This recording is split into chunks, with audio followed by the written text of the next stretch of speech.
I was born and raised in Minnesota, and I guess in the youngest years, and my parents grew up as Methodists, but in third grade transitioned over to the Nazarene Church in the 60s, and I knew when it came time to kind of my junior, senior year, I wanted to go to a Nazarene college. And so it's just a matter, I guess, me just more trying to decide who had maybe the best major that fitted my area. And for math and science and engineering, narrowed it down to Point Loma and Olivet. And we had a couple people in my church in Minneapolis that were attending Olivet. And I think through their encouragement, as well as my pastor, decided to go to Olivet sight unseen and showed up at the orientation. I grew up in a pastor's home where my parents had both attended Olivet. My dad graduated, so Olivet was really on my list to attend ever since I was really a small child. When it came time to select the institution, I was in a major, really probably Mid-America, and Olivet had that major, and of course I had the slant and the interest of Olivet, so I did choose Olivet. I was in a small dietetics class, just like Mark was in a smaller engineering physics class, but there is when I found the individual attention and was really happy that I had chosen Olivet to finish my first degree there. I think not so much when I arrived. I think it was just the undergirding confirmation that that was where I needed to be. All the way along from, I made the choice of my major, and then just kept going and taking the next step. And there was never a question that I was not where I needed to be. Never any question. And when I went back for my doctoral program, meanwhile, if you want to say fast forward almost between 30 years, where I have been to state institutions and associate junior colleges and night classes and day classes and many other schools other than a Christian school, I was phenomenally overwhelmed by the fact that, quote, I was back at Olivet and there was the individual attention for all of the students and every detail of what we needed and what we needed to care for. I mean, granted, though we were the first doctoral program, that's still how Olivet always was. Every particular interest that you had or particular care or need, I was literally just hit in the face with that the second time I went back. And so not to say that at other institutions that there's not an interest, but I was just, again, probably as going back the second time, I was really overwhelmed, but if you want to say excited to see that we still deliver the Christian message, and we still deliver the message of salvation and sanctification and having a worldview, a Christian worldview. We're still delivering that. And that to me is the right thing, and it's the only way, in my opinion, that we can stay on course and be successful as professionals and as, if you want to say, leaders in our organizations and who we touch. I don't think that's a negotiable issue anymore. There's just too many things that tempt us or grab for our time and grab for our attention, and if we don't have the foundation, we have missed it. And I was very excited to see how it was integrated into the doctoral program. And I think in that program too, there was every opportunity to probably step back and, if you want to say, almost be not as assertive, or we could even be a little bit wishy-washy, and I go, well, these are doctoral students and, maybe they're not all Christians and they come from other organizations, and Olivet didn't do that. And it's just the right thing in ethics. It's not even about personal ethics, it's about a relationship with Jesus Christ. And I would have missed that at a state college or another institution. It just wouldn't have been there. Coming back for the doctoral program, really reminded me of why I would always recommend an undergraduate or a high school kid to attend all of that. Not only, of course, obviously they can attend for the undergraduate, but why you would even go back for any graduate degrees. I've been to multiple state schools, universities, day schools, night schools, if you want to say, probably been to them all. And when I came back to all of that and for the doctoral degree, there was that individual attention, and there was the care of the personal individual that was just lacking from any state school. Yes, we had to pay tuition, but they were not there to collect my tuition. They were there to see that I was successful, not only in the program, but there I was successful as an individual to become, if you want to say, an ethical leader. Dramatic change. It hit me in the face just very quickly after I came back for the doctoral program.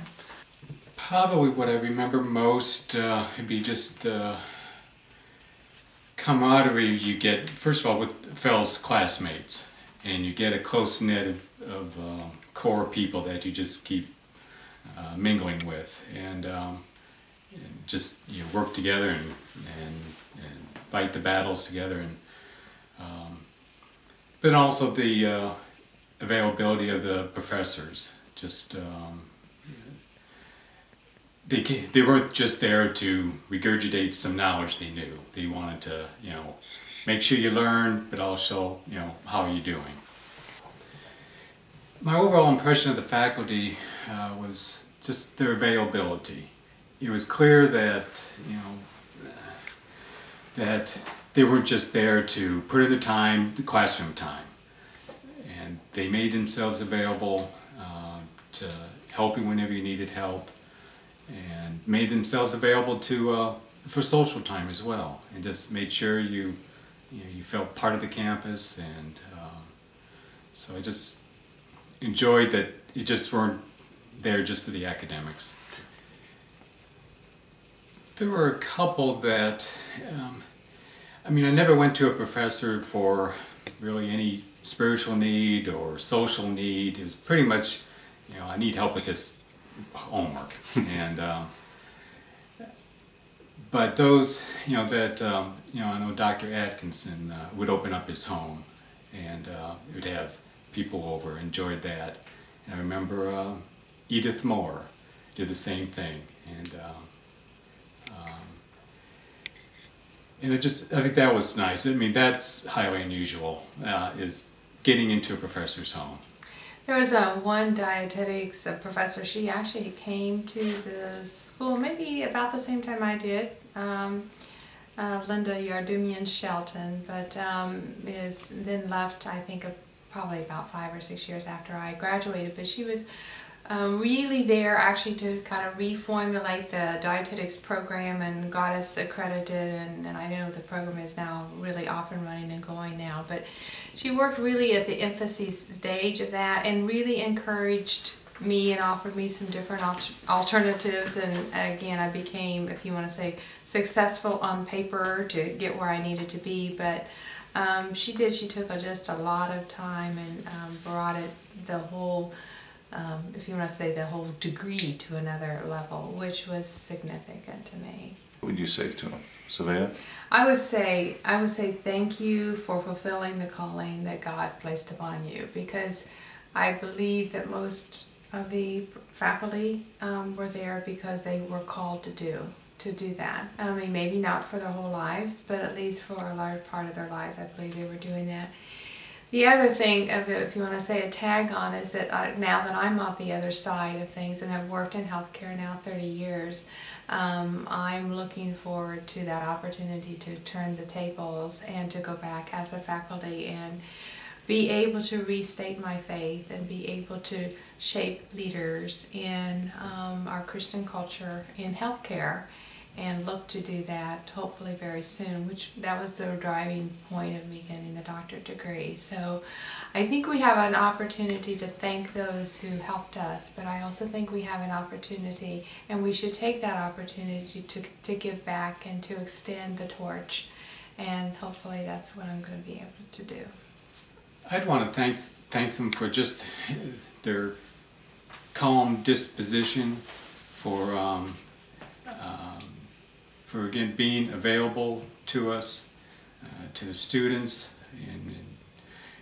and not just during office times, but also in off hours, being available. And I guess comparing experiences in attending secular schools, you know, you may get professors that may yell or use foul language. I mean, never encountered that with any faculty at Olivet. I think what I gained from Olivet, a couple things. One, just the academic training preparation I thought was very thorough and complete. Learning just the disciplines and studying and sticking to a project to completion. Let's start that over just to, so we don't have to edit. Right? Mm-hmm. Okay, go ahead.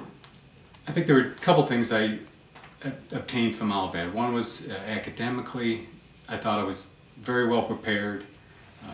The skills and tools you obtain and things you learn prepared me well for academic and career life afterwards. But also spiritually, I think through Olivet, as well as the chapel services, just developing a much deeper spiritual life. So just from Olivet, it was more well-rounded. You get the academic as well as the spiritual life, and you develop more as a whole person. I would say two things. One is the academics, just very much as Mark. I mean, I was able to leave Olivet and can go right into a graduate assistantship by the time I graduated, finished kind of in the middle of the year, but I was not by any means not prepared. In fact, I felt like I was stellarly prepared academically. We covered things in graduate school that I had already covered as an undergrad. I also felt like, though, I had a different spiritual grounding. I was able to, if you want to say, be on my own and feel like I would make the proper decision by God directing my life at particular intervals. And of course now, you know, if you fast forward quite a few years more, I know that every step was. And I believe that part of it that was, again, the choices that I made to go to Olivet. I didn't get off track spiritually like perhaps I could have been. You just learn a different perspective of life. That God's called you, you're going to fulfill the mission however God spells it out for you. Very different than I'm going to go just get a job. And Olivet did that for me. I don't have a particular instance that I remembered. I just really felt like what the spiritual tools and the spiritual, if you want to say, academic information was just reinforced all the way through class and through school. And I had grown up in the church. That wasn't different to me. I had sung hymns. I had participated in the music. That was not different. But what was different is that I did make a choice as an adult to participate or not participate, and then what I did with the spiritual information. And I'm really grateful that people praying for me, and the guidance of my parents and the church is that I kept on track and I kept making the right spiritual decision to stay with God and to trust Him with my life. So no, not one particular event. No particular moment other than, well, the one moment, it's funny you should ask that today, because this week I got some old books from my mom, and so we were filing them away in the bookshelves.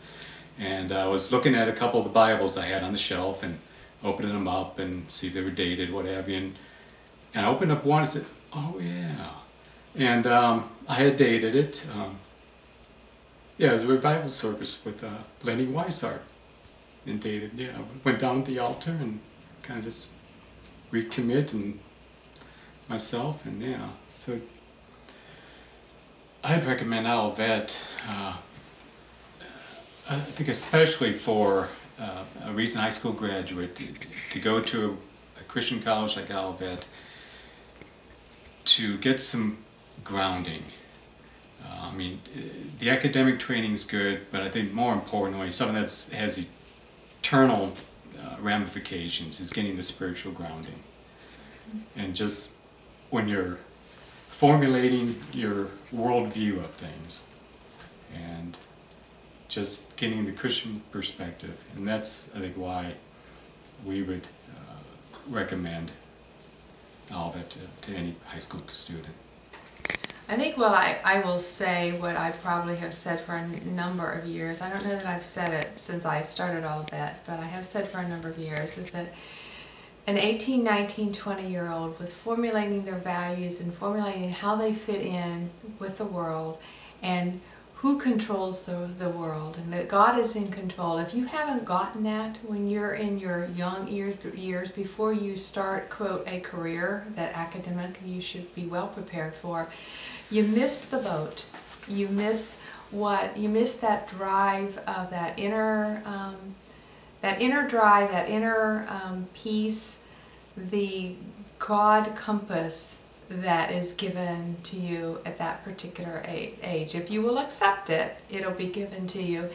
And then the other side of it, with all of the reports of fraud and fraud abuse and people abuse and people just doing, quote, the wrong thing, I'm just more and more, I more and more believe in a Christian education, that is where somebody of that age needs to be.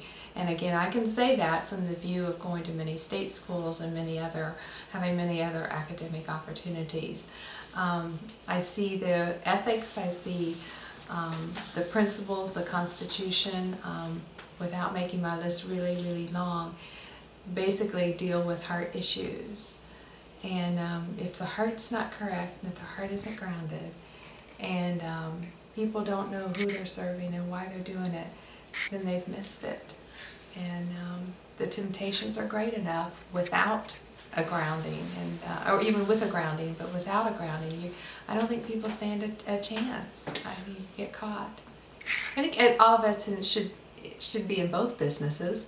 I think if the heart is changed, and you are God called, and you have a mission that you're called to do, the academic and doing well in the academics follows. It has nothing to do with intellect. It has nothing to do with how smart you are.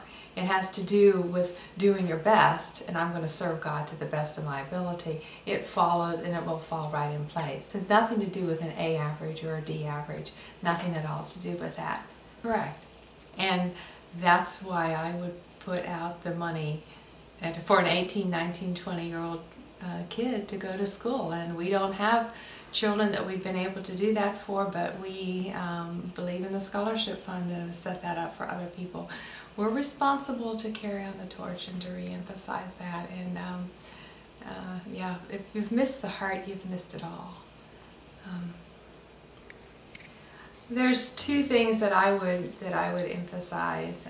In fact, I just came back from work travels last week, and I said to Mark, you know, I've said this for a number of years, you don't have to be, quote, smart to be successful. You just have to do the right thing. All of that emphasizes from the teachings of God and the teachings of the Bible that you do the right thing and you do the best that you can with what we've been given. And that, which is the second point, is that the excellence that is demanded, again, it's not about A or B or C or D, it's about doing excellent work. And it's about doing, if you need help or you need extra tutoring or extra support, that support is there so that you can do excellence. For some people it might be a B, might be excellent. For other people it might be an A.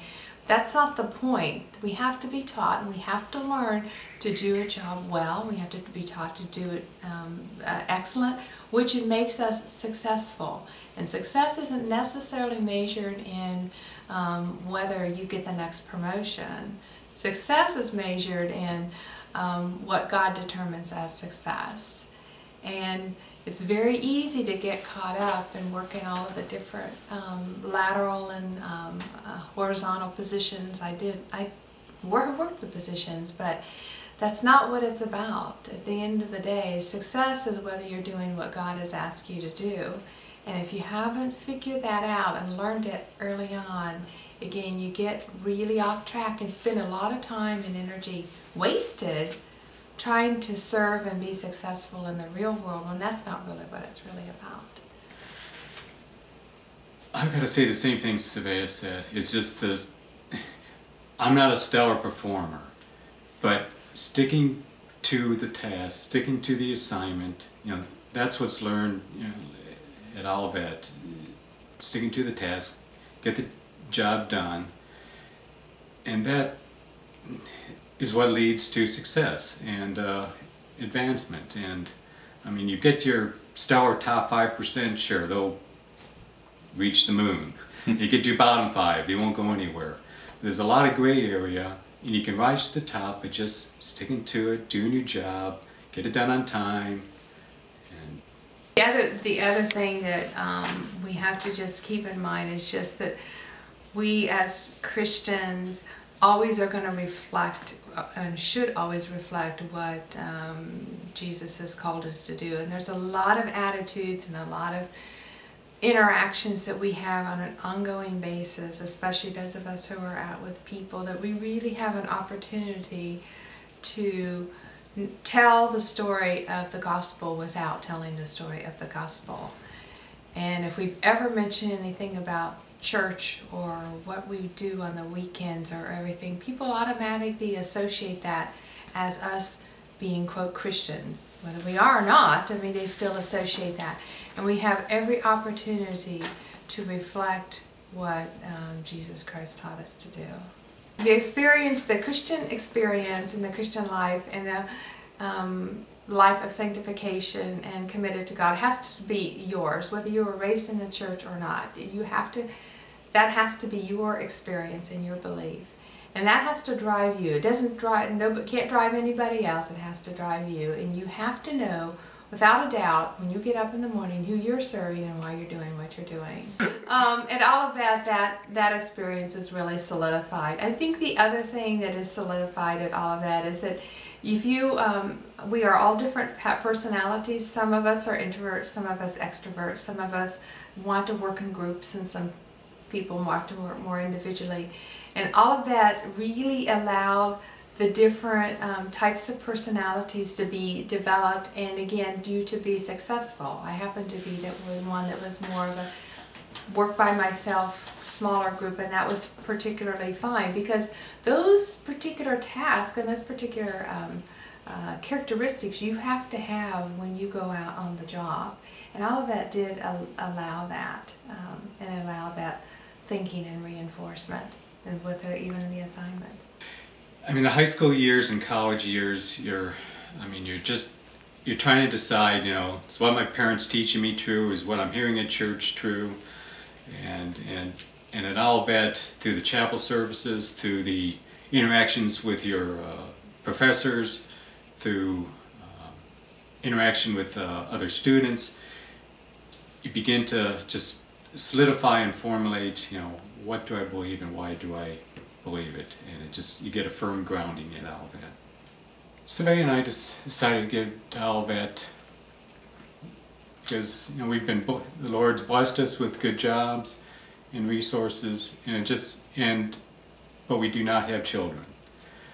So we received so much in return from Olivet, a blessing from the education and Christian heritage, and we wanted to help other students have the same experience that we did. And so we set up a scholarship that could be used towards that. And I remember both of us talking to John Mungerson about, we wish we'd give more. It just seems like, we've seen it's just a few $100s it's given out. And I'll never forget what John shared. He says, those few $100s, represents a full week of work for these kids. And so it's a good way of just kind of equating it and just putting some significance to a little amount? Probably even more of a personal note is that I grew up in the church, and my dad was a pastor, and we had adequate, but we didn't have any extra. And so there was people that handed me money, and I'd use it for gas, and had a small amount of money in my checking account when I left for Olivet each year, and I worked in the summertime, and we just all did the best we could. My parents gave me everything they had, but money, they didn't have any money. So, and I know that there's a lot of people in that situation, and the Lord has blessed us with jobs. He's blessed us academically, and with good jobs and good health insurance. And I know a lot of people are not blessed, and I think those of us who really feel extremely grateful that it's a matter of stewardship. And not only, I think, does God require us to give out to our church, but to other organizations and other ministries. And yeah, there are a lot of other ministries that we could give to, but we've chosen Olivet because it's very personal to us. And we realize the difference that that Olivet made, because if we had taken another path, our lives would have been very, very different. And our eternal hope in those decisions probably would have been very, very different too. So if we can help somebody along the way, we are extremely honored and extremely grateful. We wish we had more to give. Stay true to the Bible, and teachings of the Bible. I'd always say to keep the faith. And with being in the doctoral program, I learned a lot more about that. I guess I thought I had been exposed to, but probably names on things, if you want to say it that way, the academic theory of things. And I think we need to be real conscious that we're staying tuned to the Christian worldview of things. And the Christian worldview is not, if you want to say, either popular nor is it widely believed. And if all of that could do one thing, and if I could pray for one thing, is stay true to what the Bible teaches us, and to grow scholars with a Christian worldview, because that's who makes a difference.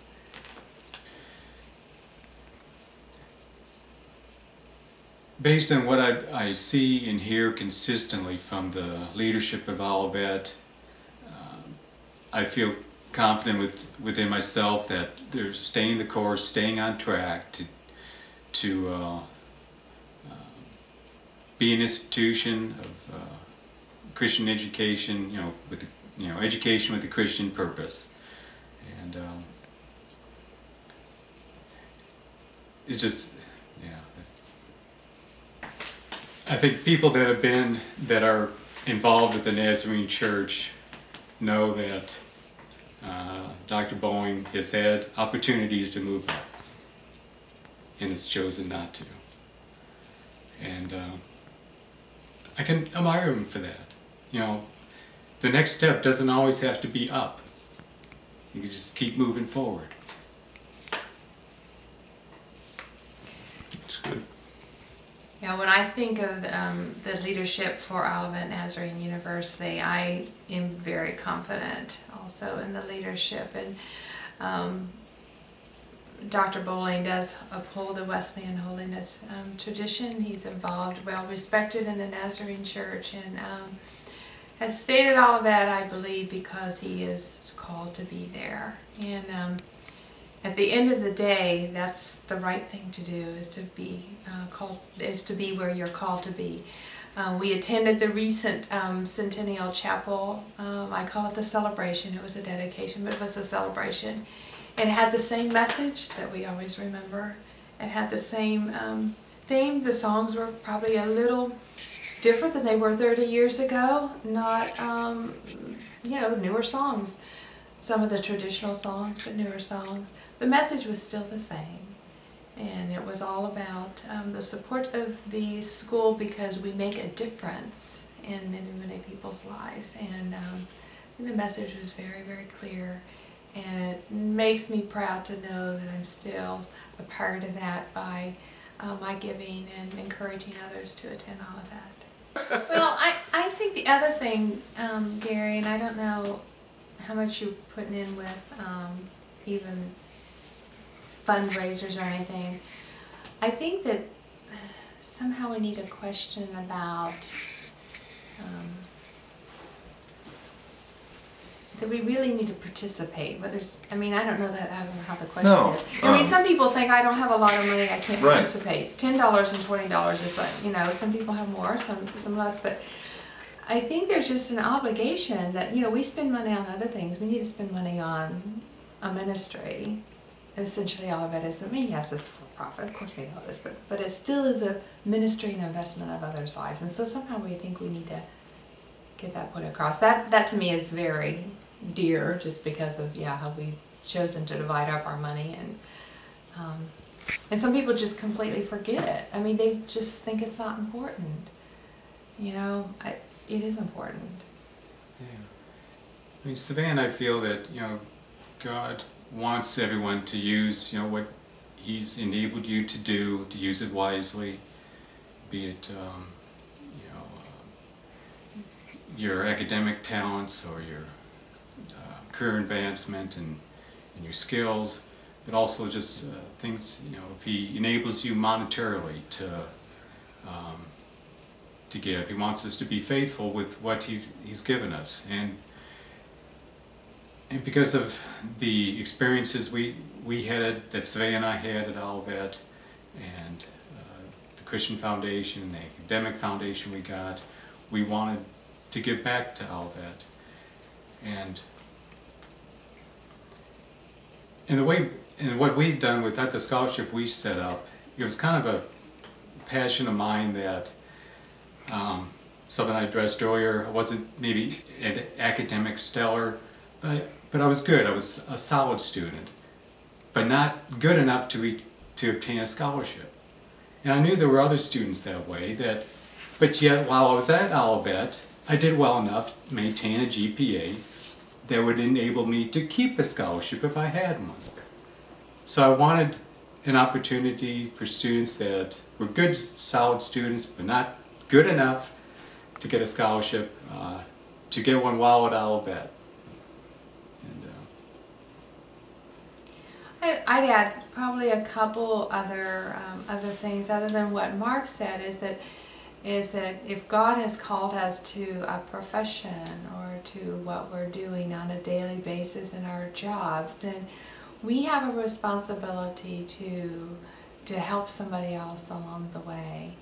And whether it be emotionally or physically or spiritually, in this particular case, giving happens to be a financial support, but we have a responsibility to use all of our resources for advancement of the kingdom, and we look at it as an investment. We've talked so many times, we wish that we had more to give, but you know, it does start, you know, early in our marriage years it was smaller amounts. Now we're able to give a little bit larger amounts, and I know how grateful I was for the person who gave to have the Reed Hall of Science or the Wisner Building, or I see all of the names on the building. And again, it's not about the name on the building, but it is about somebody who's setting aside some of their own personal interest and saying, you know what, this is going to invest in a long-term, eternal sort of reward. And I'm extremely grateful that people have done that for me. I don't know that we will ever build a building.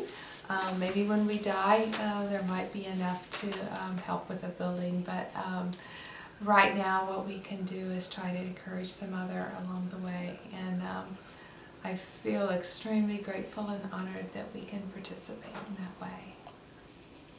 I think one way of encouraging someone to give is, again, what I shared earlier about just equating it to, you know, just $300 to a student is at least a full week's work for them during the summer. And I